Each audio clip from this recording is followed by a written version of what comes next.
Second part, those that don't belong to him is going to die for his name sake. They are going to be killed because they don't serve Satan, and they're not going to take the mark of the beast. But it's going to be so horrible in that time. It's going to be so horrific in that time that people, if they don't take the mark, it's going to be so bad for them. So a lot of them are going to take it. A lot of them are going to take it because of the mark of the beast, and because they can buy food, and they're going to be pregnant women walking around here, and they're going to need food, and they're going to watch their children suffer and all that. So a lot of them going to take the mark of the beast. Those who didn't receive Jesus Christ when the time was to receive him and to get their souls saved in the church age, but they wouldn't receive him, they're going to take the mark of the beast. My brothers and sisters, when the Antichrist is revealed, it's going to be in the Great Tribulation period. It's going to be when the church is taken out. It's going to be when things are horrific. When you think if things are bad now, it's going to get really bad. People, men's heart is going to fail them. They are going to want to die and can't. The scorpions are going to sting them. They're going to want to die and can't. They're going to be stung by big scorpions that look like creatures walking on the planet of Earth.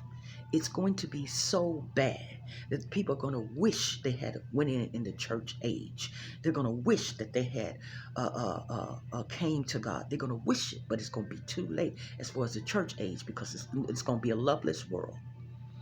It would be no love. You're just going to have to be doing whatever the Antichrist tell you to do. If you are left here and you don't go into church age and you were in dispensation, you're going to take that mark. 9 times out of 10, you're going to take it, because the Jews are going to be marked out for God's people, and they're going to die. This is their second time to be redeemed. They're going to die for his name's sake. They're going to be killed for his name's sake. But those who are left in the church age, they're going to take that mark. Trust and believe. They're going to take it because they didn't go in the time where they should have had, the time God gave them to be raptured out. They didn't come to him. They didn't believe. And so he's going to have you doing whatever he wants you to do. And he's going to do mighty miracles, mighty signs. And it's going to be great famine. So in the famine, it's going to cause him to come and to pretend like he's the Messiah. Like, he's going to do things like, bring a fire from the sky, and food's going to come in because of him. See, the work that he do is going to make people think that he's the Messiah. All the things that he do is going to make people believe that he's the Messiah. And so they're going to start worshiping him and start doing whatever he say, and he's going to get great gratification out of it. But it's going to be, in their end, it's going to be a true damnation, because they're going to all fall into the abyss when it's all over in the final judgment. They're going to burn forever and ever and ever. Satan and everybody who served him is going to burn forever and ever and ever in the final judgment. And also in the book, they said pray. You need to be prayerful at all times, because before the Great Tribulation, it said pray that your flight don't be in the winter. Now there's some significance to that. I'm gonna get to that later, not today, but another day. And pray that you don't be pregnant in those days. That women are not pregnant in those days. Pray that your flight be not in the winter, and that women are not pregnant in those days. There's some significance to that. We're going to get to that on another day. But you need to be prayerful at all times, of what I wanted to say. But he's going to also say, we're going to go back to in the book of Revelations, because Revelations, let's see. I believe we're going to start at the 10th chapter. And I want you to notice something. I'm just going to skim through some of this. And we're going to go into it in another day, because I don't have the time to really, go deep into it like I want to. But I'll do it another day. Maybe on the weekend. Maybe better to do it. But it won't be this weekend. It'll be another day. So stay tuned. I will do it another day. Okay. No, that's not what I wanted. That's not it. Wait a minute, just a second. because I want you to see something here. Okay, let's go to the 17th chapter. I'm going to read a few things there, and then I'm going to go to 18. But let's start at verse 7. But the angel said to me, and this is John, uh, why do you marvel? I will tell you the mystery of the woman and the beast that carries her, which has the 7 heads and the 10 horns. The beast that you saw was and is not, will ascend out of the bottomless pit and go to perdition. And those who dwell on the earth will marvel, whose names are not written in the book of life from the foundation of the world, when they are when they see the beast that was and is not and yet is. Okay, let's go to 18, and let's start at verse 1. And after these things I saw another angel coming down from heaven, having great authority, and the earth was illuminated with his glory. And he cried mightily with a loud voice, saying, Babylon that great is fallen, and has become a dwelling place of demons, a prison for every foul spirit, and a cage for every unclean, hated bird. For all the nations have drunk of the wine of the wrath of her fornication. For the kings of the earth have committed fornication with her, and the merchants of the earth have become rich through her abundance of her luxury. And I heard another voice from heaven saying, Come out of her, my people, lest she share in her sins, and lest she receive her plagues. Come out of her. He's talking about a system that does not give God glory. He's calling it a whorish system that does not give God glory. He's saying the kings have committed fornication with this whorish system. They have bathed in the luxuries of this whorish system. They have been partaker of this whorish system. And God said, I'm going to call my body out and say, come out of her. In other words, he said, they were abiding. My body was abiding around it. In other words, they were in the earth of seeing this fornication take place. These kings who were fornicating. This is a system. I'm talking about a system, the system of this luxury, abundance of a whoredom spirit. God said, I called my people out. Said, come out of her. Come out of her. Why is he calling his people out? Because it's an unclean. He called his people sort of like a rapture. He called his people out of this system. The system that doesn't give him glory, that doesn't glorify him. The system that's caught up into a worldly mandate, caught up into sin, caught up into doing its own thing, caught up into despising the people of God, caught up into it's all about money, it's all about money, it's all about money. Now, don't get me wrong. God wants you to have money, but he don't want money to have you. But the love of the money is the root of all evil. So this system loved money, and that's all they cared about was money. It was just money, money, money, money, money, driven towards money, driven towards it, would do anything to get it.